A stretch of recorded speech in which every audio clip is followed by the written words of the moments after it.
L'antisemitismo è quintuplicato in alcuni paesi, atti violenti, materiali si stanno verificando, siamo preoccupati. Attraverso anche quella che è un'attività di intelligence, ma nello stesso tempo anche attraverso gli uomini e le donne delle forze di polizia saremo vigili e attenti affinché questo sacrosanto diritto di libertà e democrazia venga ovviamente rispettato. Mai dalla sua istituzione nel 2005 il giorno della memoria delle vittime della Shoah si è celebrato in Italia in un clima di tensione come quello provocato dal conflitto sulla striscia di Gaza. E ora anche a Venezia si teme che quella radicalizzazione dello scontro, comparsa anche in Veneto, possa degenerare in un rischio più serio. Fatti come quello di Vicenza sono episodi isolati oppure secondo lei sono una sentinella d'allarme di un fenomeno più diffuso? Io credo che sia la sentinella di un fenomeno sicuramente molto diffuso che sta vedendo numeri sempre più ampi rispetto anche ad un modo di giustificare quello che è avvenuto.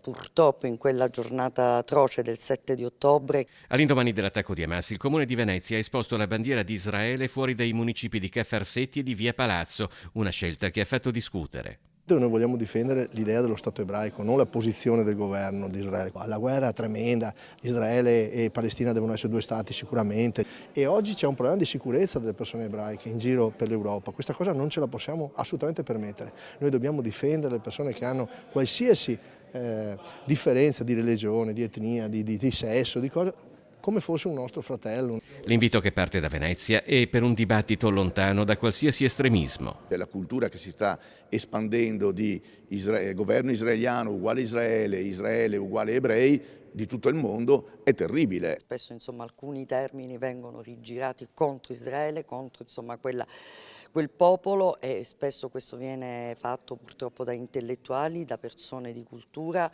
e non soltanto, anche spesso dalla politica. Tant'è vero che passano i messaggi, voi siete state le vittime allora e adesso siete i carnefici, no, non funziona così.